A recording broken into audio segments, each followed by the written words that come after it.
नमस्कार, the UP खबर देख रहे हैं आप, पर मैं हूं आपके साथ आदर्श। यूपी विधानसभा चुनाव में जीत के बाद बीजेपी एमएलसी चुनाव के लिए जीत का दम भर रही है। इस बार भी चुनाव में उसे समाजवादी पार्टी का सामना करना है। विधानसभा चुनाव में बड़ी जीत दर्ज करने के बाद बीजेपी स्थानीय निकाय के चुनाव यानी एमएलसी चुनाव के लिए भी जीत का दावा कर रही है। बीजेपी और समाजवादी पार्टी ने एमएलसी चुनाव की 36 सीटों के लिए उम्मीदवार घोषित कर दिए हैं।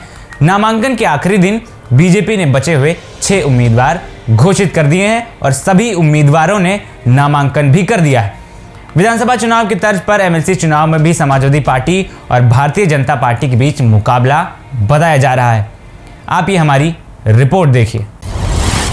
यूपी के चुनाव जिस पार्टी के पक्ष में रहते हैं, कहा जाता है कि एमएलसी के चुनाव में भी उसका दबदबा होता है। 2007 में जब बसपा की सरकार बनी थी तो 36 सीटों में 34 सीटें बसपा ने जीती थी। वहीं 2012 में समाजवादी पार्टी सरकार के दौरान समाजवादी पार्टी को एमएलसी के चुनाव में बड़ी सफलता मिली थी।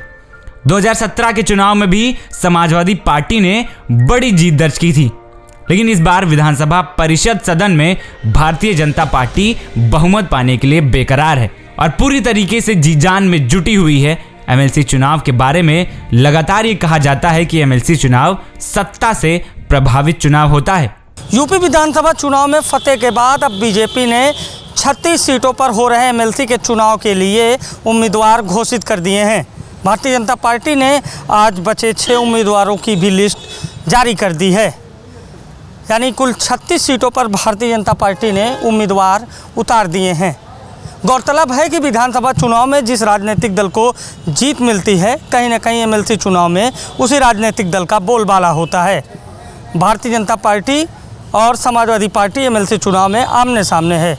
अब देखना है कि क्या नतीजे विधानसभा चुनाव जैसे ही रहते हैं या फिर इस बार तस्वीर कुछ बदल सकती है। भारतीय जनता पार्टी को पूर्ण विश्वास है कि विधानसभा चुनाव की तरह एमएलसी चुनाव में भी वो बड़ी जीत दर्ज करने जा रहा है, जबकि समाजवादी पार्टी का मानना है कि इस बार वो बीजेपी को एमएलसी चुनाव में पटखनी देने वाली है।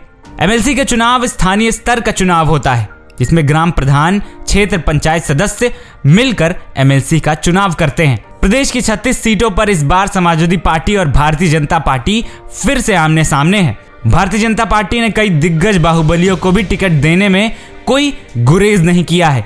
अब देखना यह होगा कि इस बार एमएलसी चुनाव में किसका डंका बजता है। क्या चुनाव के नतीजे विधानसभा चुनाव जैसे ही होंगे या फिर समाजवादी पार्टी कुछ बड़ा उलटफेर करेगी। समाजवादी पार्टी का भी दावा है कि एमएलसी के चुनाव में समाजवादी पार्टी मजबूत कमबैक करेगी, लेकिन एमएलसी चुनाव के इतिहास पर नज़र डालें तो जिसकी सत्ता एमएलसी चुनाव में उसी का दबदबा माना जाता है।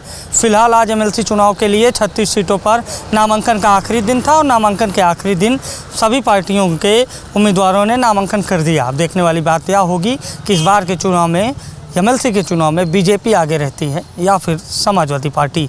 कैमरा पर्सन जीतेंद्र के साथ अभिषेक शर्मा, सीटन न्यूज़, लखनऊ।